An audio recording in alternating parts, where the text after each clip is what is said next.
আবর্জনার মধ্যে আমরা লইছি, দুর্গন্ধ মধ্যে লইছি আমরা, দুর্গন্ধ সহ্য হচ্ছে কেউ সাপ করিয়া লোক আছি না, ওখানে এমপি সাপ হয়েছে, ওখানে সাপ করিয়ার লোক হয়েছি, আমরা একটা ভরসা হয়েছি। এলাকার বাসী সবাই আমরা খুশি আছি। আমরা এই রাস্তাতে ময়লার গন্ধর জন্য চলাফেরা করতে পারি না, আমরা খুব কষ্ট করে চলাফেরা করি, মুখ নাকে মুখে কাপড় দিয়া তারপরে যাওয়া আসা লাগে।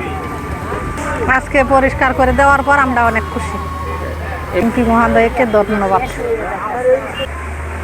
আপনারা জানেন যে দুর্গাপুর পৌরসভায় ঢোকার ঠিক প্রথমেই এখানে বাস স্ট্যান্ডের সাথে এত পরিমাণ ময়লা আবর্জনার স্তূপ জমানো হয়েছে, যার দুর্গন্ধে এলাকাবাসী অতিষ্ঠ।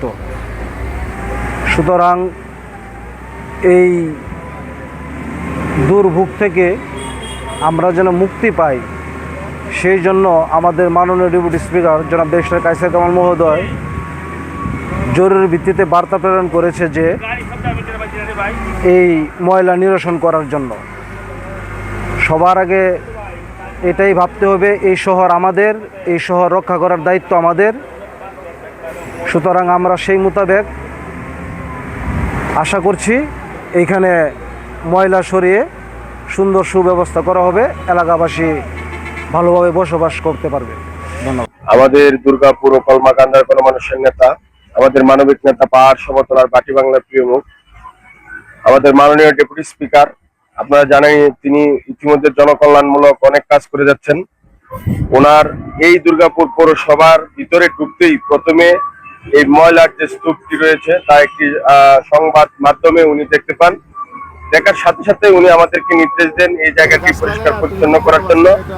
যেহেতু এটি বাস স্ট্যান্ডের জায়গা এবং পৌরসভার ঢোকার প্রথম স্থান, এই জায়গাটিতে যেন একটি দৃষ্টিনন্দন জায়গা করা হয়, উনি নির্দেশনা দিয়েছেন। ওনার নির্দেশনাটা হচ্ছে এরকম, এই জায়গাটি পরিষ্কার পরিচ্ছন্ন করে এখানে ফুলের গাছ লাগানো হবে, ফলের গাছ লাগানো হবে এবং গাছ লাগিয়ে পরিবেশকে রক্ষা করা হবে, এবং মানুষ যেন দুর্গাপুর ঢুকতে এই পরিবেশ দেখে একটি স্বাচ্ছন্দ্য বোধ করে।